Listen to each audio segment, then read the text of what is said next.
wherever there's large Muslim populations, you have a lot of problems. You have criminality, you have rape, you have grooming gangs with England, you have problems in Sweden, you have problems in Germany, Austria, that's France, okay? So there's a reason for that, but if you can't understand the first premise, which is that's the way it's always been based on Islamic teaching, then you're always going to look for some other excuse. You're going to say this is racism, this is Muslim grievances, this is whatever, they're disenfranchised. Well, no, because it was always the case, even when Islam was superior and way more powerful than Europe. That's how it was.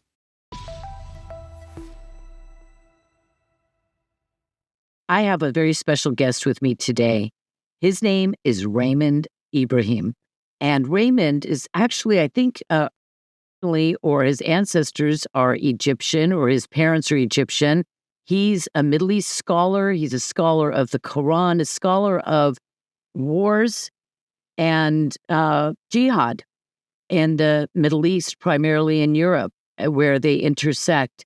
So I wanted to have him come on and talk to us about the real history of the authentic history of jihad from the very beginning. And we're going to hit some real highlights, if you want to call them that, from the very beginning with Muhammad and his four righteous followers, the four next caliphs, all the way up to, somewhere around today.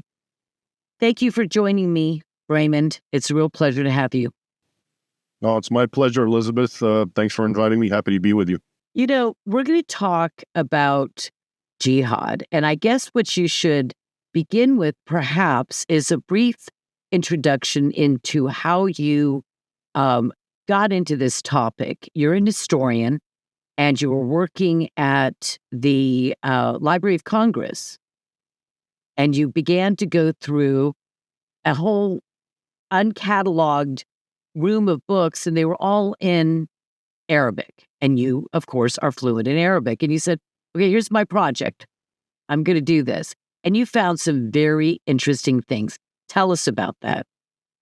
Sure. So academically, as you indicate, I majored in history, and I was a student of Victor Davis Hanson at the time, who was really focused on military history. And so I really gravitated to that, and that's what I liked. And, my very first, my master's thesis was about the first battle between Muslims and Christians, the Battle of Yarmouk.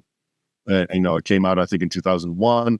Anyway, then I went to Georgetown University, and then I got a job at the Library of Congress, as you're indicating, where I worked with Arabic and other not Middle Eastern language books. And being a bibliophile, I was like a child in a candy factory, because I had access to all these books, and I would spend a lot of time perusing through them.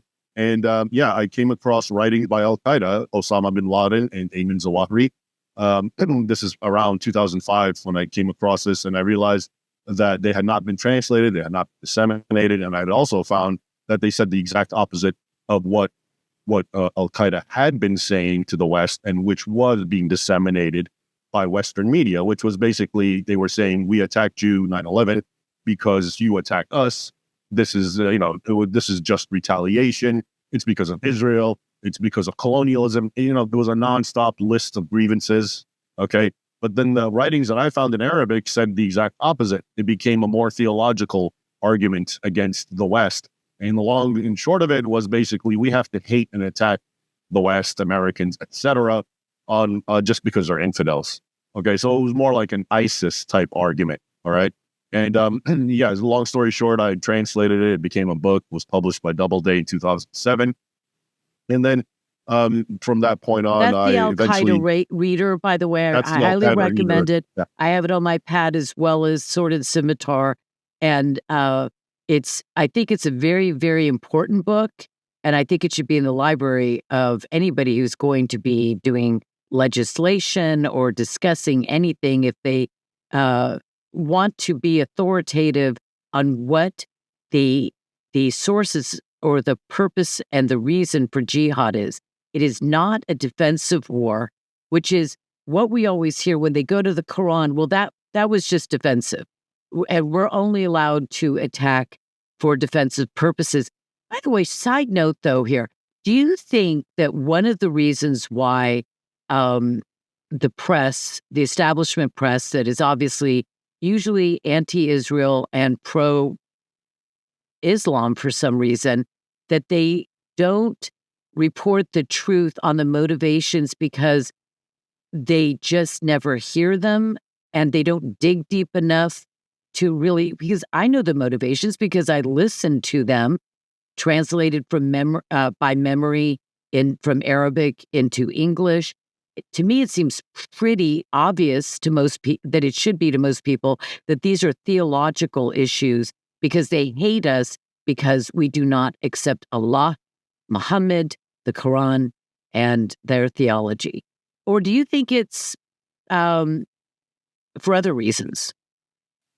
No, I think your question is that why does the media not report on it? Is it intentional or what? At this point, it's absolutely intentional because it's my own personal experiences. When back in 2007, the Al Qaeda came out, Al Qaeda Reader came out, was invited on all the mainstream media channels. And but then when I started saying what I started saying, which is gravitating towards more and proving that it's more of a theological and doctrinal thing, I was dropped off immediately. And the same people I was in contact with, they didn't want to hear it. They didn't even want to debate it. Okay. So that's my own personal experience. But I know this is just the case in general with even other people.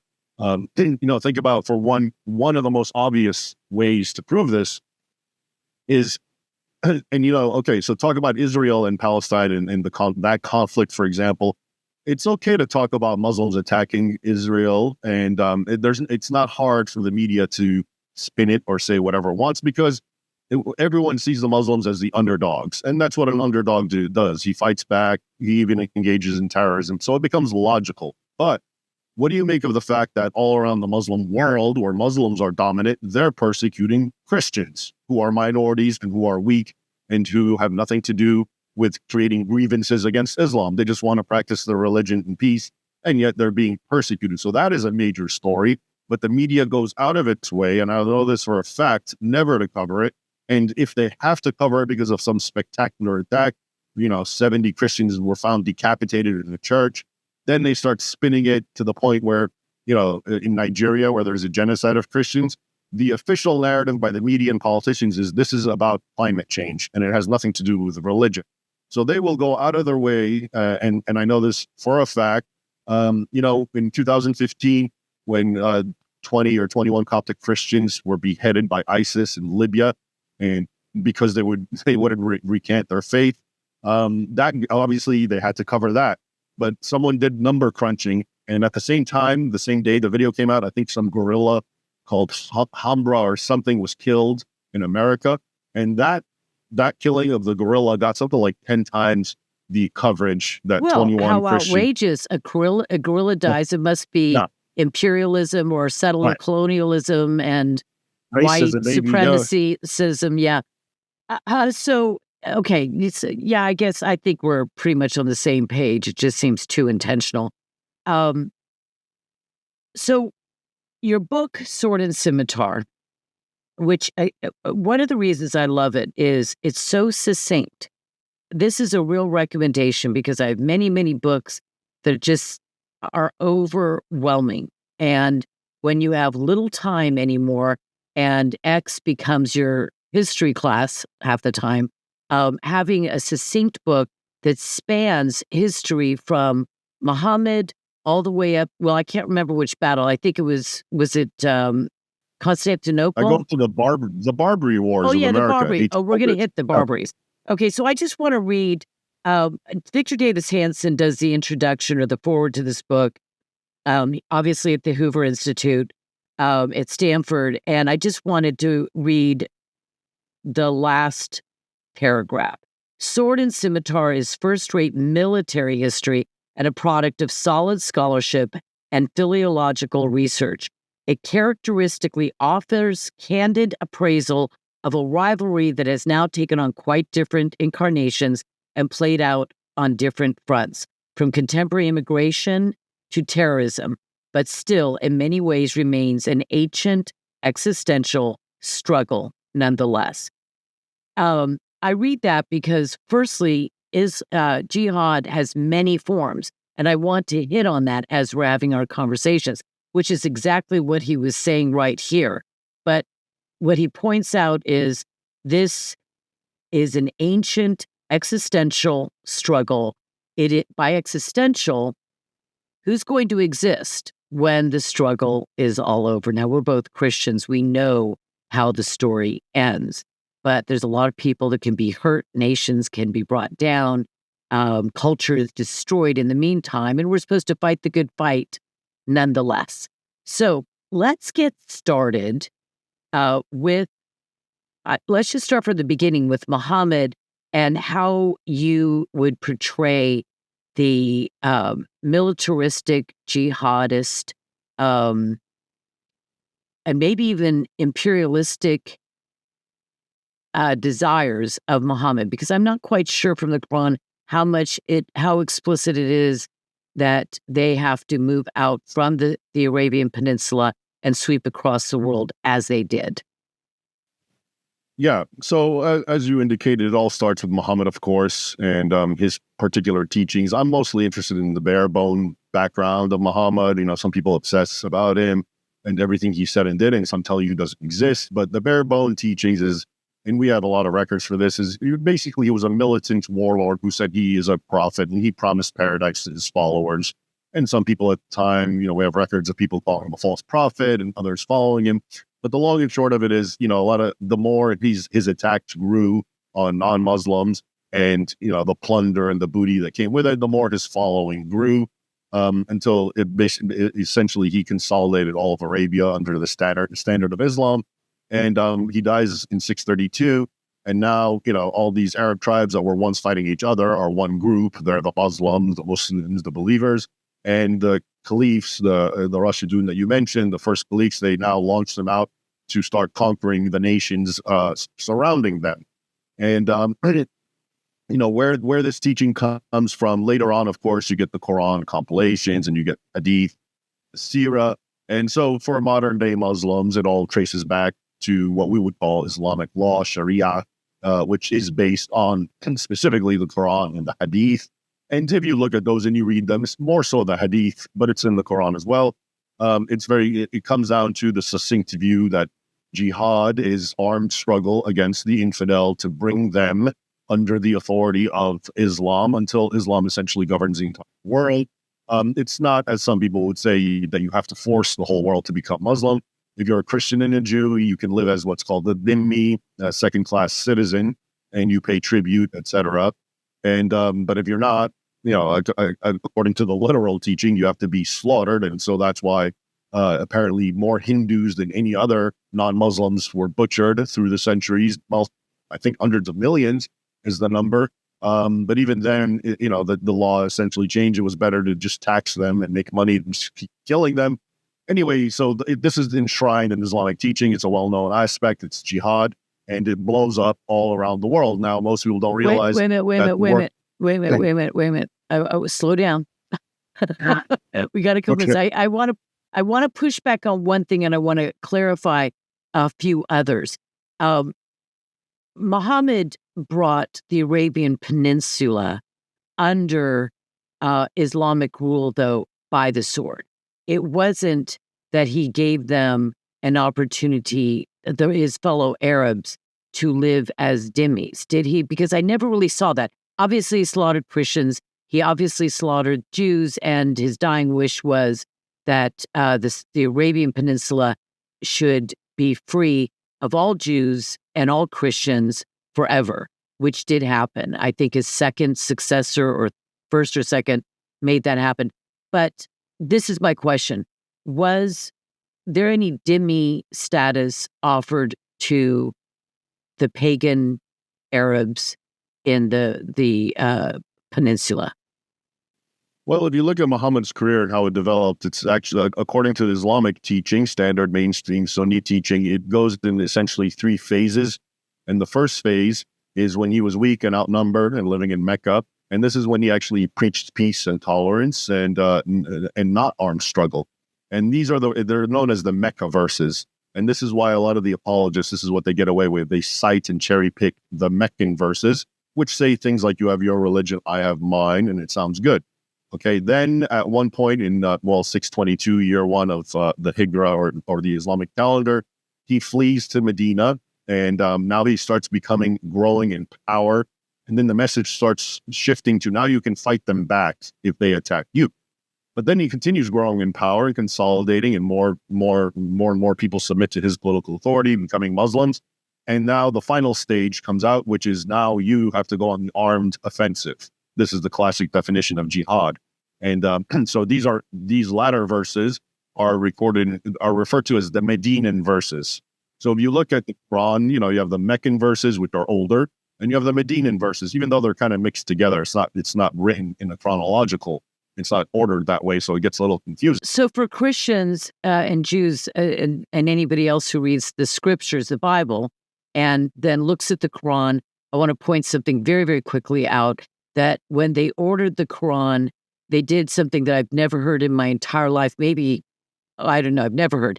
The chapters, if you will, are organized the longest to the shortest. And so so it's very easy to be deceptive when you're a Muslim apologist, because so nobody really knows.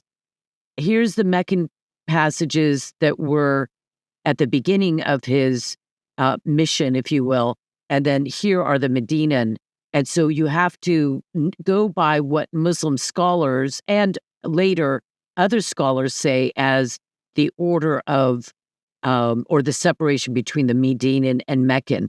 And so, like you said, you have my religion, I have my religion. That's gone.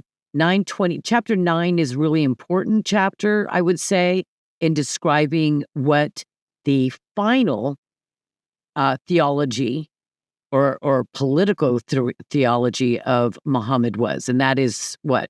Do you want to? Right, yeah. So what you're referring to is also known in Islamic law in Arabic as an-nasakh wal-mansukh, which means abrogation.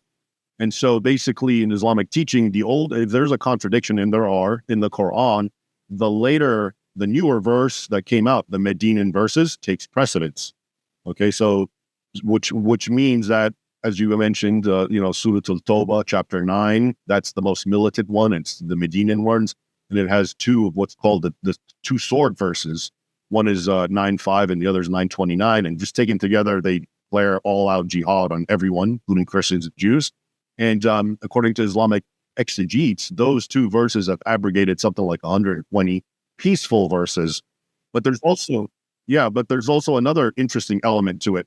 Other Muslims say, and this makes perfect sense, they say because Muslims follow the example of Muhammad. That's what the word Sunni means, example. And they say, so we can actually follow the verses that apply to us, including we can give precedence to the Meccan verses, which are peaceful, over the Medinan ones if we are in the same situation. So what they mean by that is, if I'm a Muslim and I'm living as an outnumbered minority amongst infidels in a Western nation, I should preach peace, okay, as a sort of stratagem. I shouldn't obviously declare jihad because I'm going to get myself killed or thrown in jail, and it's totally ineffective, and it's just going to make Islam look bad. So Muslims believe they can use these verses depending on their own circumstances and match the life of Muhammad.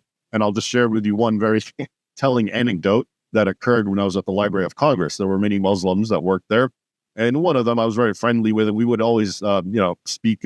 We would talk about these topics. I would challenge him. We'd have like a interfaith dialogue sort of thing. But it was kind of in a bantering, friendly way. And I mentioned this whole thing to him. And at first he tried to act ignorant. He was talking about the Meccan verses and just telling me, no, but man, it's all about peace. You see, there's this, there's this. And I broke down what I just said to you. And I said, well, wait, this is Mecca. And then Muhammad, when he moves on and it becomes Medina, this and that.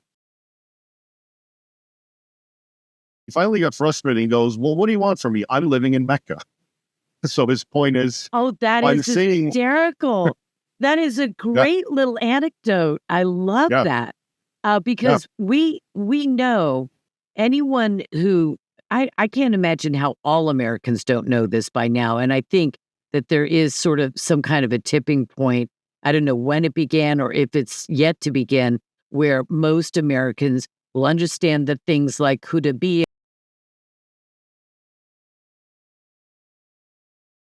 Taqiyya, the Meccan verses, abrogation. It's talked about so much, and this is why it's important to just keep talking about it. So this is a form of taqiyya, and this is the permission given by Muhammad to lie.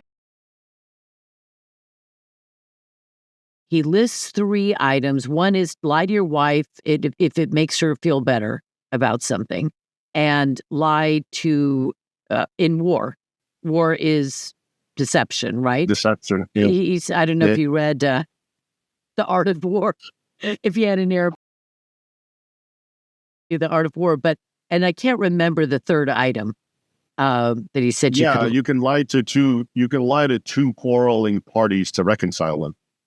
Okay, yeah, there you go. So this Muslims consider themselves to be when they're in the West, they are still in a state of war. It's just a different kind of holy war. I advocate that we use the term jihad instead of terrorist all the time.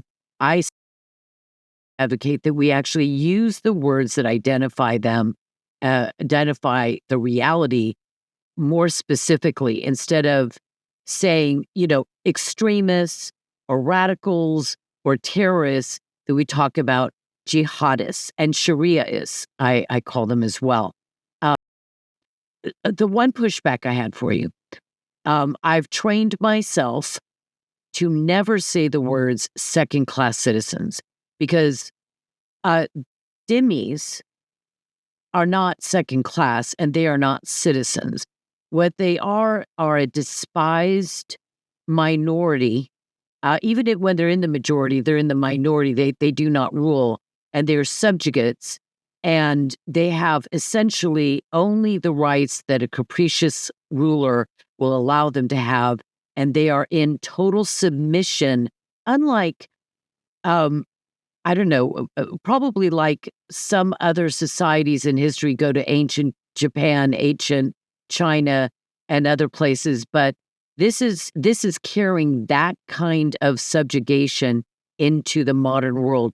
And so I just essentially say they're a despised minority, subjected to all Muslims, all, not just leaders, but all Muslims within the under which they are find themselves subjugated. That's not a very shorthand way of saying it. You can shorten that. But do you agree that they're not really second class citizens? They're more like third and fourth, almost closer to a slave. I do agree with that. And in fact, if you look at some of my older videos, I would say third-class citizens. But then I had people ask me, like, what do you mean by that? And technically it means this. So what you just said, I do agree with. And, second-class citizen, it depends on the context, what one means. But yes, despised minority who are barely tolerated and live according to the caprice of the rulers is pretty accurate. And also the constant uprising of Muslims, even if the ruler is kind towards them. Oftentimes Muslims would just rise up against them, and then the ruler would, of course, turn a blind eye because it's easier for him to, let the Muslims have their own way because they're the majority. And, this continues paralleling in modern day. If you look at Egypt, some of the stuff that happens, a Coptic man, whatever, eloped with a Muslim woman, all of a sudden an entire city is destroyed, or a village of Christians is attacked. And the Basilica of St. Mark. Right. Yeah. And or attacks on churches because the cops met in a house and tried to pray. I only mention those because if you actually look at the history, and there's a great book that came out a few years ago, it's called The Sword Over the Nile by Adil Gindi, and it's basically based on the primary sources of the Egyptian chronicles during the Islamic conquest and thereafter, like every century, basically, from the entry of Islam till the modern era. And you see the same exact parallels of what I just described happening today, happening then. Okay, so yeah.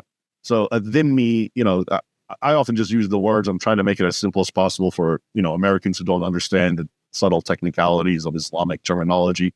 But a dhimmi is not a second-class citizen. It's definitely much worse and along the lines that you mentioned. So let's move out of the Arabian Peninsula. Suddenly it's, 732?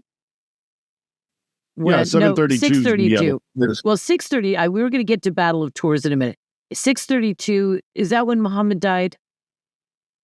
Okay, then the first caliph, was that Ali or was that Abu Bakr. Abu Bakr? And so he and his armies move out of the Arabian Peninsula. Tell us what happens next. Well, actually, Abu Bakr's reign is only 2 years, and he also when Muhammad dies, a lot of the Arabian tribes that had come under his tutelage break away, and actually, Abu Bakr, the first caliph's short reign, is typified by what's called the Ridda Wars, which is these wars against the apostate Arab tribes because they had tried to break away from Islam, and he brought them back in through a much bloodshed. So it's really under the second Caliph Omar, who reigns from I want to say 634 to 634 to 643 or something, about 10 years. And that's when really the great Arab conquests begin, and they spread out and they go and attack greater Syria, which encompassed, of course, all the modern day states of Israel, Lebanon, Jordan, etc. It's referred to the sources really as greater Syria, and in Egypt as well. So Egypt gets conquered by 641. Syria is conquered in 636, very, very quickly. And then after that, they fall like dominoes. But I think the part that a lot of Westerners miss is, and this, I only say this because it comes out a lot, but I don't think most people understand or have an idea of how Christian that region was at the dawn of Islam. Yes, you probably know what I mean, but a lot of Westerners, when let's say, like the Christians of the Middle East today being persecuted, they'll say, yeah, we sympathize, but why would they go and live there? Of course, is a reflection of how they have no idea that area is the oldest don't know Christian the history. region. And that's what, this is why the purpose of these kinds of conversations, because it was the Eastern the Eastern Roman Empire, the Eastern Christendom was the vast majority of Christendom time, wasn't it? Yeah, at the time of that we're talking about, the 630s or whatever. If you talked about Christendom, it's in precisely the countries that we're talking about. It was Greater Syria, Egypt, Asia Minor, Anatolia. This is why Constantine moved the capital, Rome, to Constantinople or Nova Roma, New Rome, which is in Turkey, essentially, because Christianity was really, and it was in Europe as well, southwest of the Rhine and Danube, but it was really entrenched more in the countries that we today call the Muslim world, and North Africa and the Middle East. So you had five major sectors. Let's underscore this here. It's really important to remember this.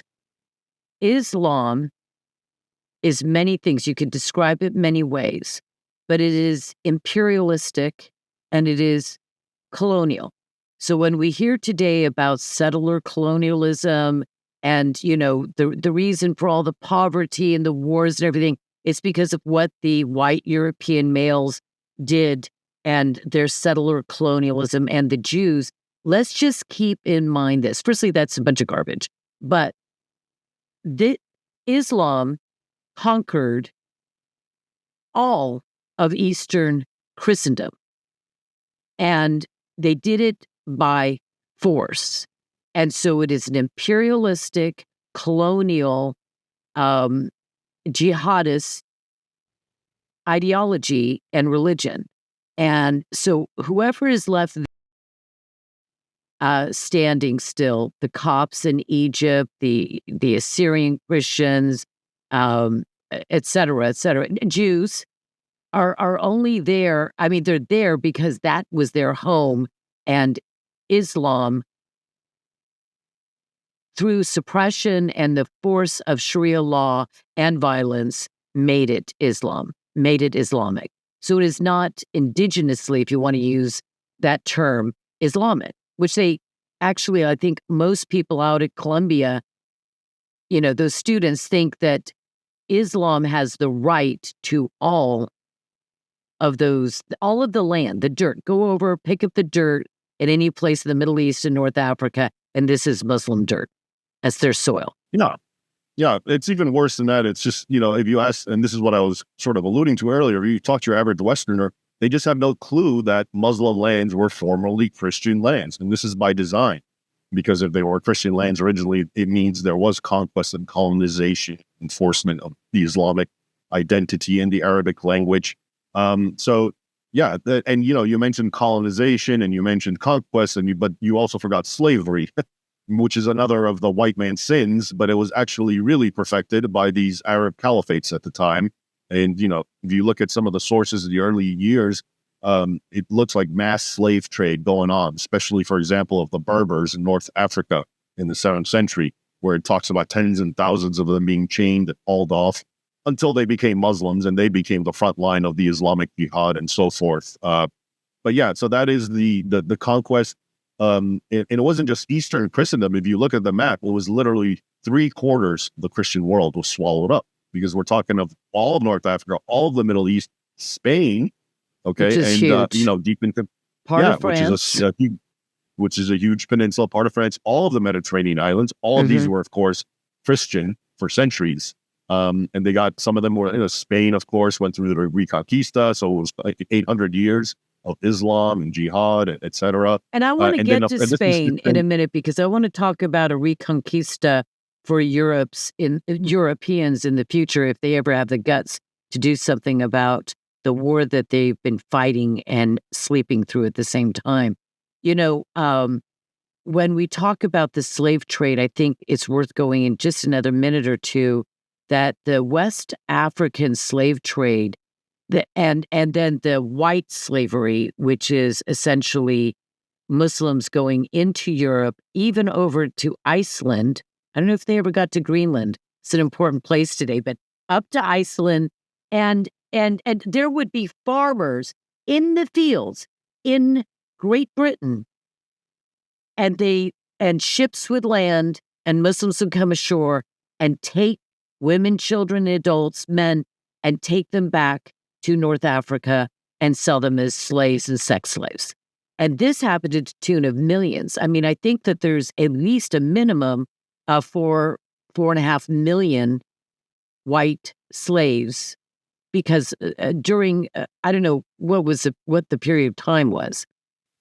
Well, the period of time is from the dawn of Islam and all the way until it gets abolished, really, by Western European colonial powers.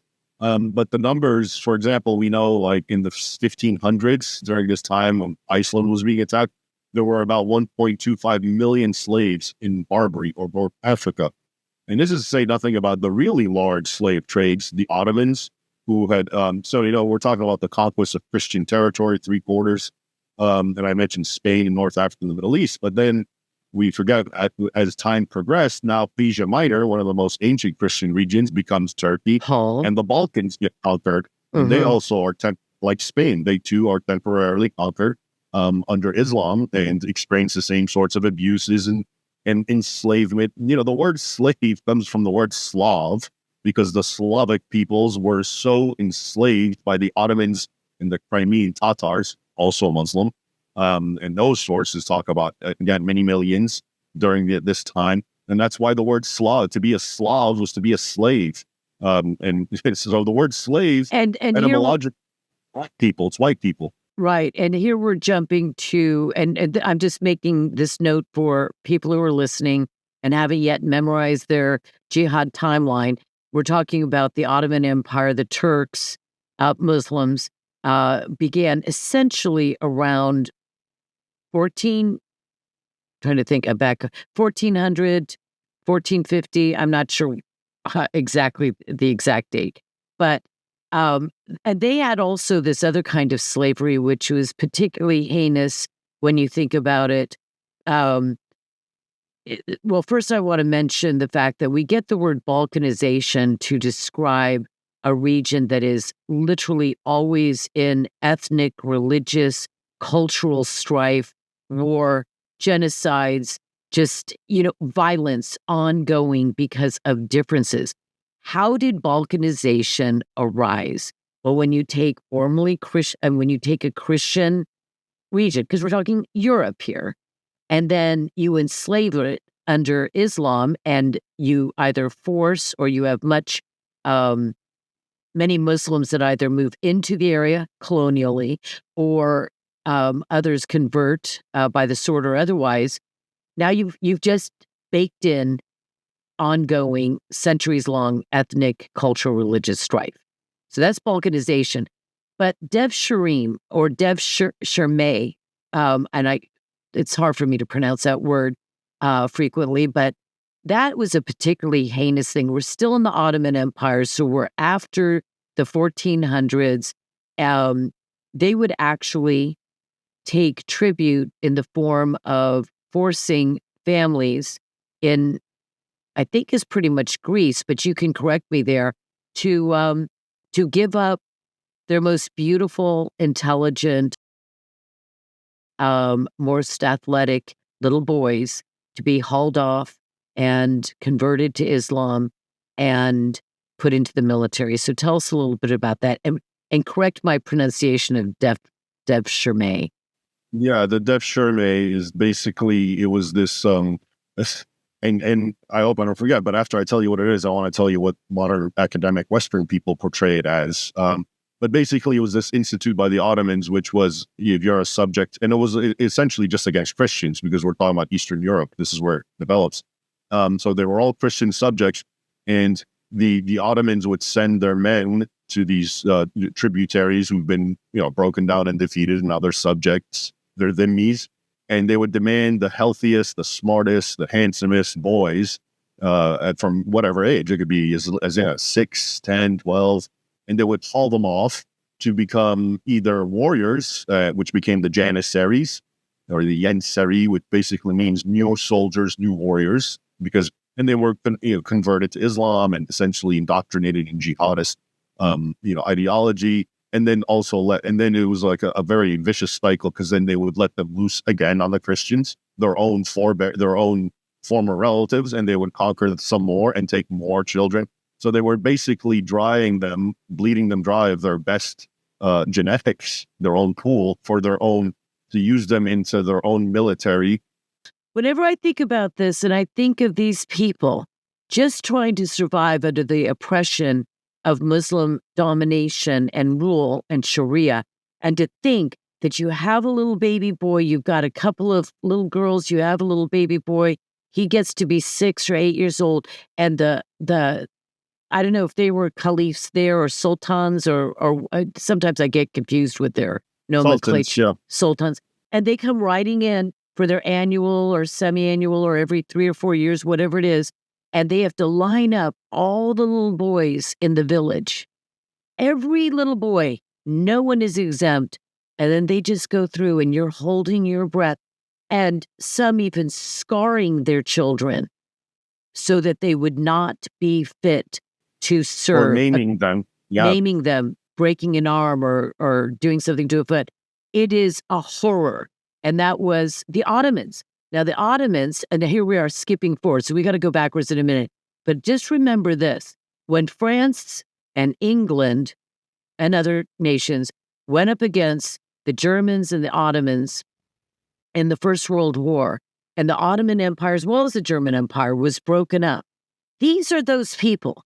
This is right before the League of Nations. This is what the League of Nations came out of this war, and this is where they took these oppressed lands, a 400-year suppression. Well, it actually goes back to Muhammad, of course, but that particular last Ottoman Empire, the Ottomans, they broke it up, and 99% was given to Muslims. Either the Turks kept some, a big chunk of it, too big, and the Arabs got the rest, and then Israel got 1.2%, 12%, as I figured it.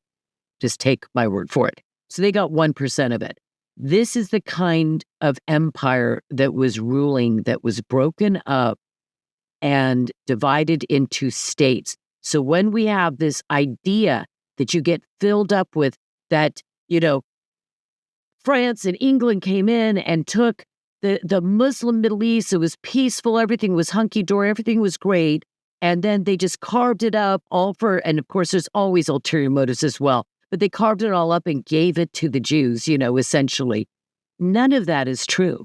They carved up a wicked, wicked empire and ended, for a time, the caliphate, which was probably one of the greatest things that happened in history. Let's go back. Let's go to the Battle of Tours. I want you to describe what the Battle of Tours was. What was at risk? How did it end? And what were the fate of those who were killed? Sure, but I'll just make one last comment about the Janissary. So what you described is true, and actually the sources talk about when they would come and pick these boys. Mothers would be hysterically crying. Some fathers would get killed because they would try to prevent a seizure of their sons. And now here's the thing: if you grab an academic book today and you read about it, there are literally academic scholars who present this as a sort of, it was a good thing. It was a scholarship like to Oxford because these were poor peasant Christians and they took their sons. And if you became a Janissary, you became rich and powerful and a noble figure in the Ottoman Empire. So supposedly they wanted to be recruited and taken away from their families, even though the sources talk about them crying and fighting and trying to escape and being killed. You never listen to Islamic sources when you're writing Islamic history. Now, that is the rule of thumb. If you're going to talk about modern history, news reports, if you're going to talk about the Ottoman Empire, anything, you can't use the Islamic sources. Why? Because but sadly, what I'm telling you is these are Western sources. That's what I'm saying. No, my point is that the Western historians are never going to report what's actually in the record, the contemporary record. Yeah. I mean, when you look at these histories, many of Muhammad's chroniclers and those of the caliphs and the Ottomans and all the rest of them, they had chroniclers, and they're telling it from a firsthand eyewitness history about flaying men alive, cutting their skins off of their entire body alive. But we can't. But that never seems to make it into Western histories of jihad. I mean, of Islam. That was my point. So tell me, take me to the battle of. Oh, go ahead. No, that's why this is what you're saying is the reason I wrote Sword and Scimitar, because it's, and I assume you read it. You said you read it, so I'm sure a lot of it was kind of shocking and surprising because it's so opposite of what's being taught in schools. But what's being taught in schools, where's it traced? It goes back to John Esposito of Georgetown University and Karen Armstrong. Okay. But what I wrote is actually the sources. It's the Arabic Muslim sources. It's the Christian chronicles of the time. And they relay that much different picture. They show you Islam always behaving like ISIS on steroids, essentially. So this is the great divide, unfortunately, where modern people are subject to these secondary histories, which are essentially what our children are indoctrinated. What's his name? Khalid Rashidi at Columbia, and so many other of these Middle East studies teachers, and Edward Said. He was not Middle East studies, but it's literally propaganda, indoctrination under the guise of historic scholarship. And some of it's very thin. I mean, it's almost comical, laughable, but others present themselves well as if it's true history. It is not. And you have to read like Sword and Scimitar, or I happen to have Robert Spencer because I talked to him for a couple hours the other day. The history of jihad from Muhammad to ISIS. I really wasn't surprised by your book at all because I know enough of it. But I just loved how you really laid it out very systematically and fully, and the breadth of it really, really good. So they conquer. How far did they get at the beginning? I'm never quite sure about this. I know they go quickly across northern Africa. They go into Spain very quickly, and they're challenging southern France, where the Battle of Tours eventually was in, I think, 732. But I can't quite get my head around how far north. Did they just go up to Syria? Were the Armenians affected by like the second caliph? So you know what? I have in my hand Sword and Scimitar, and I have a map in here, which I'm gonna try to show. I don't know if you can see it, but the map, you see, all those dark regions are formerly Christian regions that were permanently conquered. The gray ones are Christian regions that were temporarily conquered, like Spain and the Balkans, and the stripes are raids. So if you can see, it's almost like everything but the center of Europe was one way or another impacted and affected. All right. So basically, from the beginning that we started, 634, which is really the first major battle of Eichen, until, let's say, the siege of Vienna in 1683, almost 1,000 years. Okay, three-quarters of Christendom conquered, everything, like I mentioned, North Africa, the Middle East, Spain, portions of France, all the Mediterranean, later on Asia Minor, and then all of the Balkans, all the way up until Vienna. But also, as you indicated, Iceland is being raided, England is being raided, Denmark is being raided for slaves. Okay, so it's just amazing that that was the reality. And now what historians do and what the academics do is when they talk about conflict, it starts with the colonial era, because everything before that was fine, except, of course, for the Crusades. And the Crusades are another blot, and they're presented in a vacuum. I have a quote from John Esposito, the professor at Georgetown, where he basically says, 5 centuries, he basically says everything before the First Crusade between Muslims and Christians was nothing but peace and love. And then the First Crusade just ruined it all, and all these evil Christian Catholics decided to go and colonize the Middle East. He doesn't tell you how actually Muslims during those peaceful centuries conquered 3/4 of the Christian world. In one year alone, I often say this, but one caliph from Egypt in the year 1009 destroyed 30,000 churches, okay, under his rule, including the Holy Sepulchre, the church that's built atop the resurrection site of Christ. But they won't talk about that. They'll bring it in in a vacuum and say, "Oh yeah, the First Crusade guys, out of the blue, they just decided to go and attack poor Muslims." And then they fast forward from that to the colonial era, and once again, it's evil Christians going into Muslim lands, doing what they're doing, etc. This is a crime against our country, and I don't use that term unintentionally, and I don't think it's an overstatement.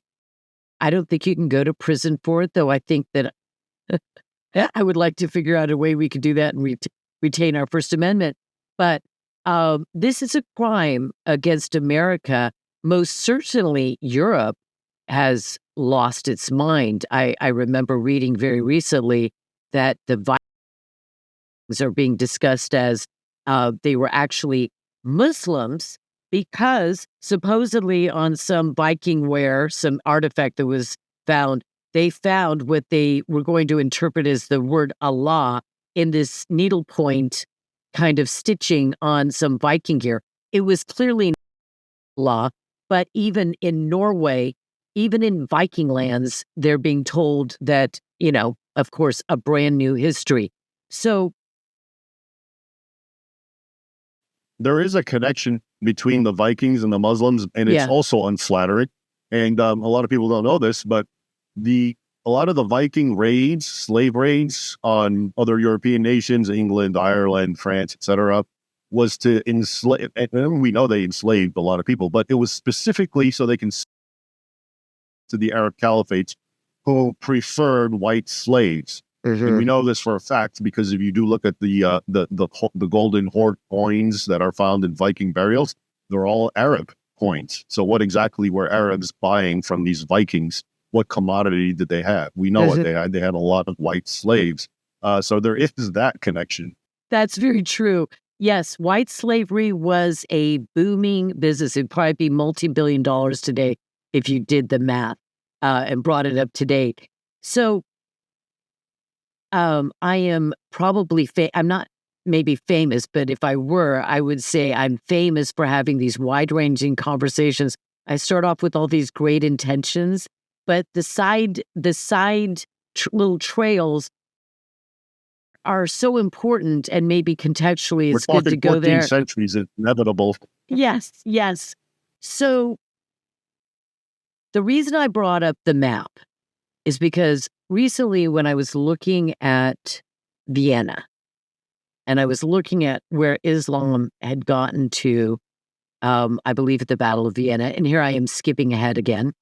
I saw that it was closer, if this was an accurate map, that the Muslims had taken the land closer to Kiev than they had even gotten to Vienna. And I was utterly shocked. I couldn't believe that it went all the way up into Ukraine, all the way up, basically a Sunday's stroll from Kiev. That's how bad it was. But let's go back to the Battle of Tours. No, but you're moving an important point, which I'd actually like to add to. But, a lot of people don't realize even Russia was conquered and subjugated and suffered all the same things that we're discussing, including mass slavery by Muslims.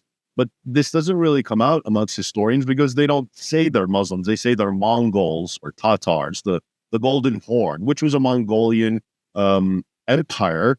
But if you look at it, it was actually a Muslim empire as well. And if you look at the sources, you realize that those Mongols were, again, citing the Quran, citing the jihadist ideology, citing everything that we're talking about in their enslavement and subjugation of the Russians. So, it's called the Tatar yoke often. But again, it's part of this long war of Islam on Christendom. And people, again, don't realize that Russia also suffered it for centuries. That's so true. And I have not read that much about that. I just had that cursory understanding that they went up into Russia. But when I think about how grand and wide and deep this threat to the West was, and we're going to get to the founding fathers a little bit later if we still have time, because I want to do a little parallel from the 1600s on with America. But it's so tragic. Most empires, well, I like to say that the history of the world is a history of empire. You cannot tell the story of the world without empire and slavery. And so that means it goes back very, very far. And when you look at Babylonia, Assyria, the Hittites, I mean, we're not even going to go there, of course. That was the time of the Torah and the prophets and Israel. All of those were Middle Eastern, brown-skinned, if you want to say that, empires, the Persians, the Medes, the Elam, all that. It wasn't until Greeks in Rome, Mediterraneans, of course, did they ever get to the Vatican? Because my understanding was that they got to the Vatican and that they ripped up some bones of perhaps St. Peter, St. Paul. But then someone I was speaking to the other day was saying, oh, no, they never went into Italy. And I thought, okay, I need to get that answered. Tell me, Raymond, did they go into... Oh, they most certainly invaded and terrorized Italy. And one of the most famous was the city of Otranto. And this is, I want to say in 1480, the Ottomans, the Turks invaded it, and they ritually, savagely killed the Christians there. They gave them the option to convert or not. And I have it in my book. It's in Sword and Scimitar. I discussed it at length, but basically they tortured and beheaded and killed something like 1,000 Christians. And they took their archbishop and sawed him in half. And until now, if you go to the Cathedral of Otranto, you can look it up online. They have their skulls in glass cases because they're the martyrs of Otranto. So that's just one attack on Italy. As far as Rome and the Vatican, etc., yeah, actually, Muslims did attack it. It's a very little known anecdote, which was in the mid-9th century. I want to say around 856. I don't think that's a small little thing. I mean, to me, I know it's not, like when they take Jerusalem. By the way, we've been talking about Christendom, and I do want to point out that it's just an oversight that we're not saying it's also was home of the Jews. I mean, in the Arabian Peninsula, obviously, if the Muslims were slaughtering the Jews were there first because Islam came after. There was many Jews in Yemen. And of course, all over the Middle East, Babylon, now Iraq, Persia, of course, that's where Daniel and Esther and all the rest ended up. So, but just not as great numbers were the Jews. So it was primarily Christian, but the numbers were not as great. So I didn't want to say that. I don't think when they conquer, invade, subject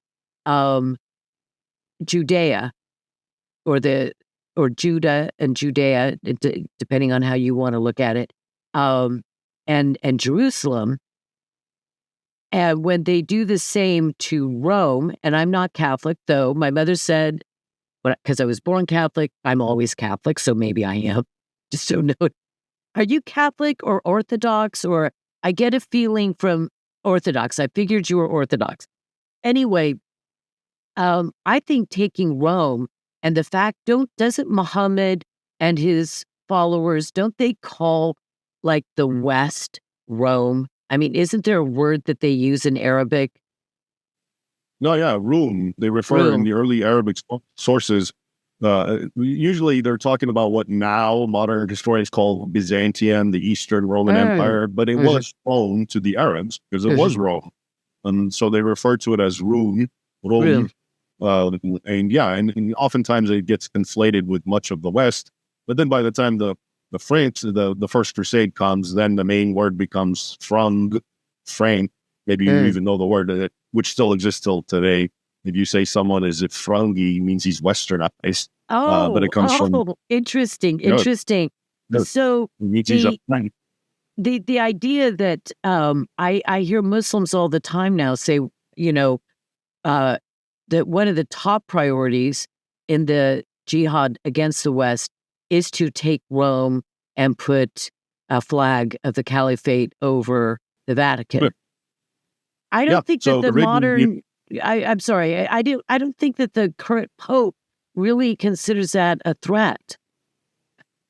No, this has been from the very beginning, and it goes back to Muhammad, and he wanted to see the conquest of Rome, which to him in his time was Constantinople. Yeah. Okay, and so that was one of the longest, the goals of every jihadist, and they attacked it right from the get-go. Took 1,000 years.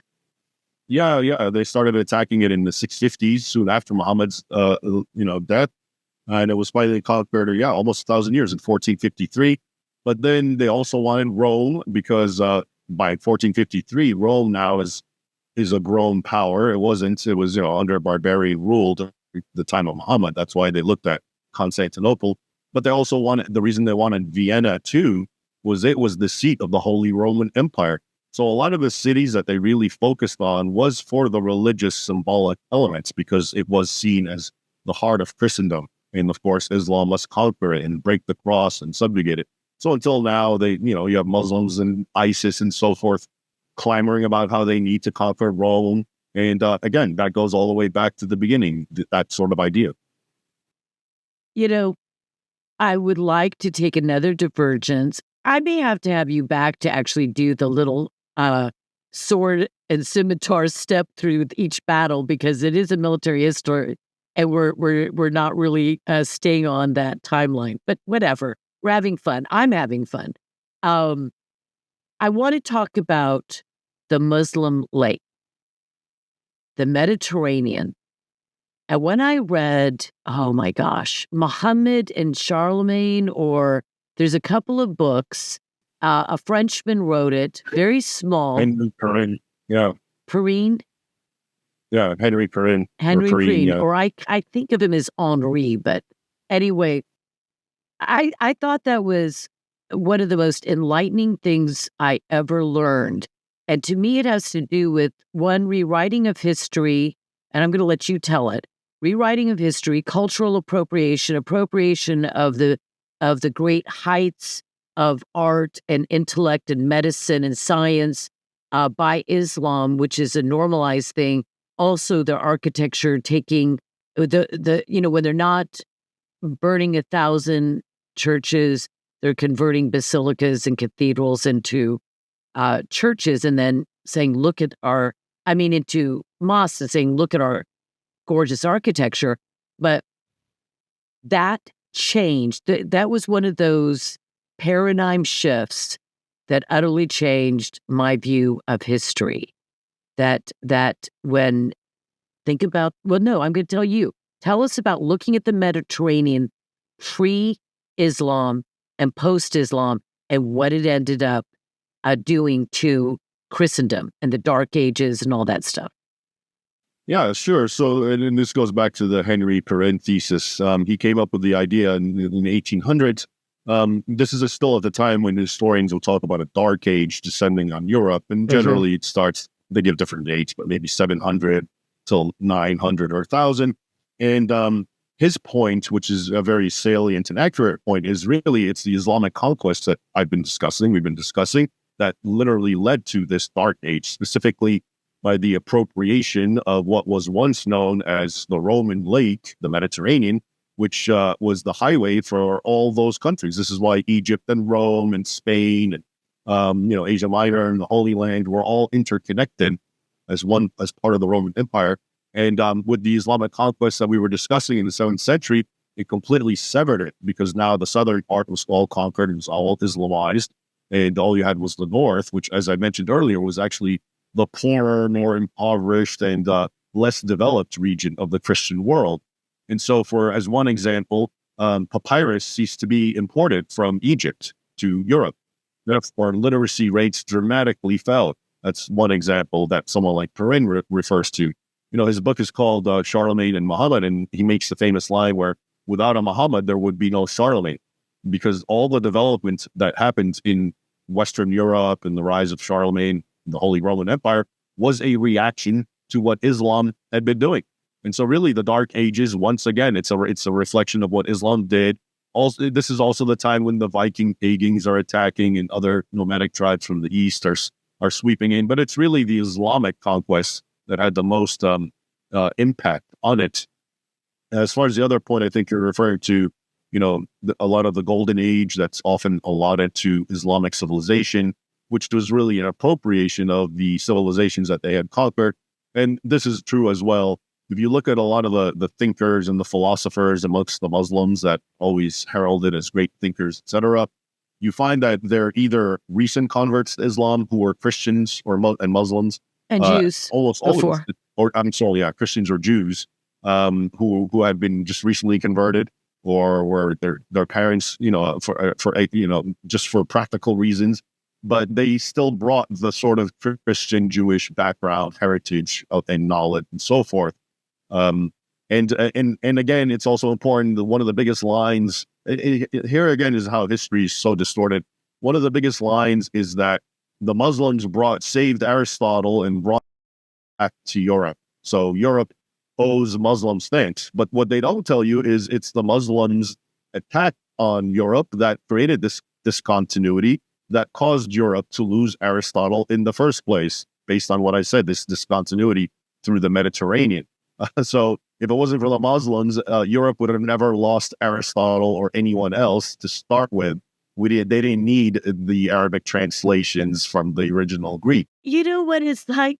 Exactly. And by the way, I read the book so many years ago, I can barely remember it, How the Irish Saved Civilization. So there's two competing theories there, but it's almost like this, a great analogy of Muslims move into the West, go into Europe, and when they're in the foreign land, the Christian lands, they're more radicalized because they are at war, as opposed to in Middle Eastern and North Africa nations.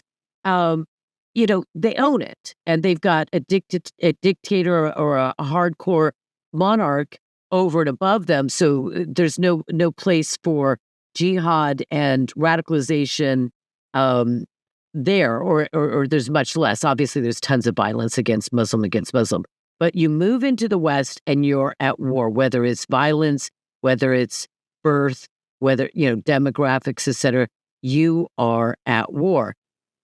You move in intentionally in massive numbers into a place that you say is filled with infidels and everything about it is wicked and sinful.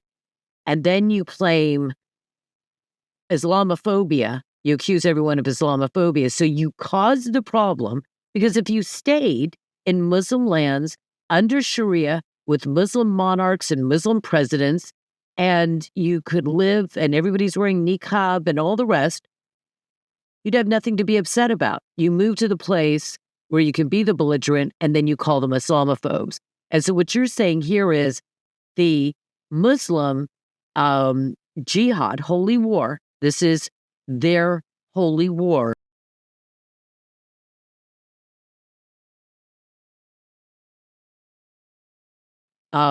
Takes over the Roman lake, makes it a Muslim lake, and grand, this grand sea of commerce, of exchange of culture and religion and trade and wealth. And I mean, just imagine the Mediterranean prior to Islam, and all paper, unless it was leather. Okay, if you had, I don't, why I'm looking for a leather Bible. I don't have, I'm trying to think of like a skin, where the Yeah, man. paper is made out of skin. Anyway, papyrus was the cheap way to make paper. It was all made out of papyrus. Europe was absolutely literate. And obviously, what did the Apostle Paul write on originally? A lot of it was papyrus, and then later, of course, on leather. But if literally in the United States today, well, we have computers. Forget computers. In the 1940s, if all paper dried up and not one piece of paper could be found in all of our nation, what would happen to literacy at that time? That's just one of the effects, the belligerence and the warmongering of Islam. And then didn't he also speak, Henri, about how all of the populations that lived on those beautiful coastlines, I'm thinking Capri, it's so beautiful, that they moved far from the coastlands. So all of their lands, their farms, their history, their heritage, family farms and their villages emptied out because and those who were left were impoverished because one, they would either be enslaved by raiders, and well, they just didn't want to be the victims of raiding. Yeah, this is the start of feudalism. So all the people who lived on the coasts, if they stayed there, Muslim raiders and enslavers would come and get them. So they started gravitating to the powerful nobles, and they became, For this is the protection. beginning of feudalism. Yeah, for protection. And they worked on their land because the alternative was to continue living near the coast and become a slave for the Muslims. Yeah, it changes so much. Again, I'm going to say it's a crime because the reality is that this is not really complicated history. There are a lot of complicated histories, like the Israeli-Arab conflict. There's so many tens of thousands of details you have to know to really understand it well. But this is really simple. This is broad strokes, and you understand holy war, jihad, Sharia, the caliphate. It doesn't, I mean, a semester and you could be an expert if you really studied it.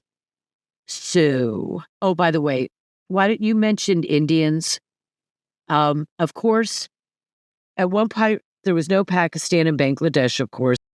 India, in at least the modern world, included all of what is Pakistan today and all of what is Bangladesh today, of course. And so that was changed in 1947 and then 71 for Bangladesh.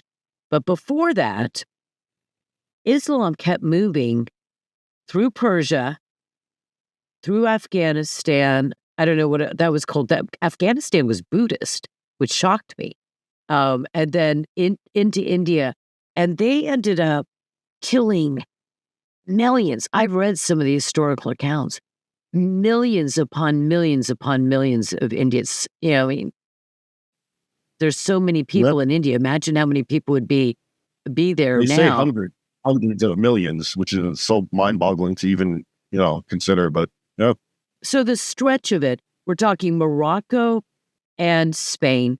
We're talking India, obviously most of the East at the very beginning, all the way up as far as, they could go. I still don't know if the Armenians were affected, and into France. And so let's talk about about tours. I heard a comment that it wasn't really that big of a deal, wasn't that important. I'm thinking, really? You don't think the Battle of Tours was important?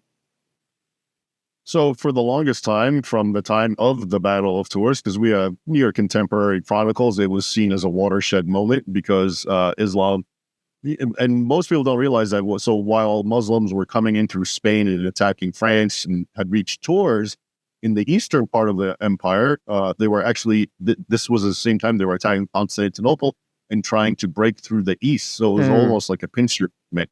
Yeah. And they were meet in the middle.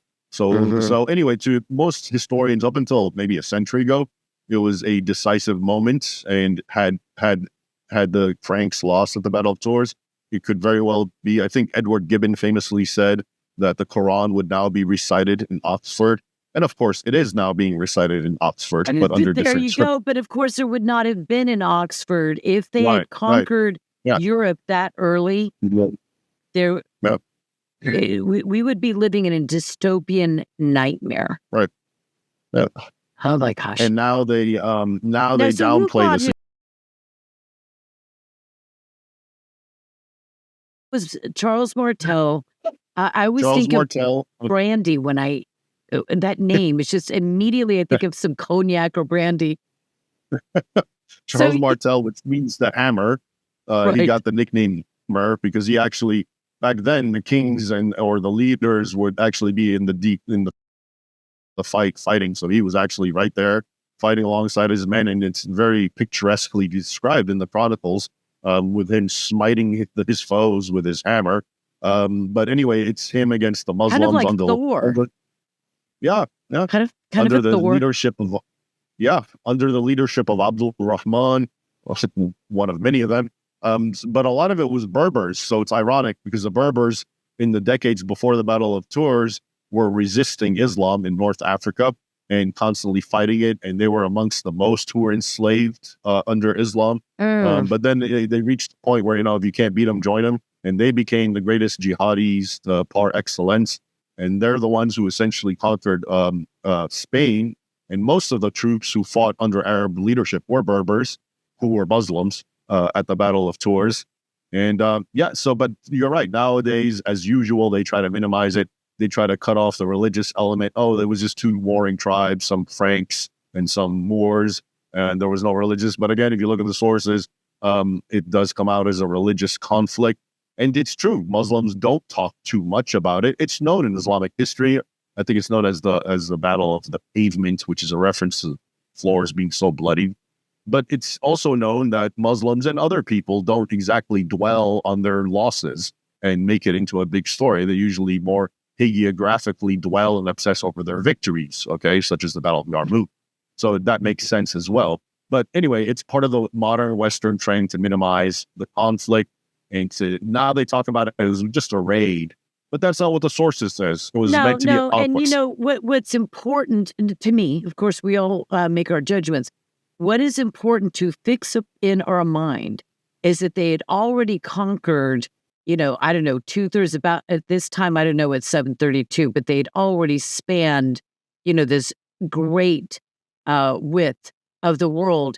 And they were going to, now think about it. You go to France to visit, and this was a battle right in, like, if you have France north to south, Tours is right in the middle of the north to south, and it's on the western side.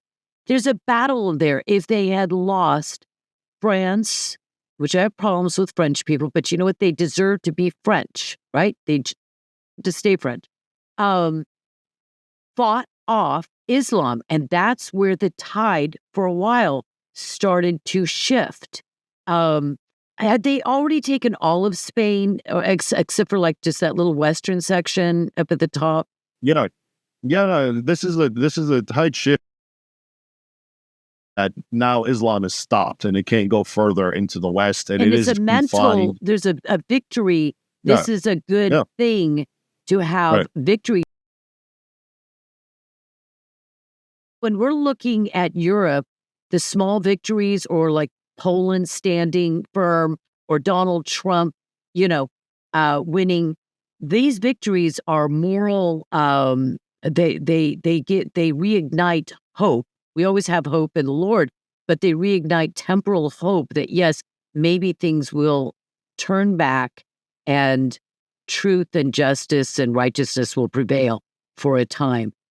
Tell me what you would say to Western leaders, legislators, presidents, prime ministers about how jihad of the last 14 years, 100 years, should inform how we think of immigration, emigration, and of how we should order our societies today. In a word, I would just use the word continuity. And then by that, all I mean is the current paradigm that policymakers and whoever in powers that be, and when they talk about the question of Islam, the paradigm they use is a completely fake one, which is Islam means peace. And if anything, it's the Westerners who always started hostilities, etc. If you understand the history that we're talking about, it's one of continuity, because from the very beginning all the way until the modern era, it's Muslim hostility and violence and preaching hatred based on Islamic teaching, etc., against the kafir or infidel. Okay, now, if you're a policymaker or anyone in the West who wants to understand how to deal with Islam, once you understand that that is the history and it's been unwavering and manifested itself through different peoples and nations, that's why the Arabs did what they did, the Turks did what they did, the Mongols did what they did. It was all under the same imperatives, the same Islamic teaching. Well, then you start understanding what you're seeing today. So if you look at Europe, then you see this migrant issue, and wherever there's large Muslim populations, you have a lot of problems. You have criminality, you have rape, you have grooming gangs with England, you have problems in Sweden, you have problems in Germany, Austria, that's France. Okay, so there's a reason for that. But if you can't understand the first premise, which is that's the way it's always been based on Islamic teaching, then you're always going to look for some other excuse. You're going to say this is racism, this is Muslim grievances, this is whatever, they're disenfranchised. Well, no, because it was always the case. Even when Islam was superior and way more powerful than Europe, that's how it was. So it's just, you need a paradigm shift and a corrective based on the accurate history of Islam vis-a-vis the West. Well, Raymond, it's been a pleasure having you. Real fun. Thank you for joining me. And I hope I can have you again later and we can talk more about history and Islam. My pleasure, Elizabeth. Thanks for having me. It was fun.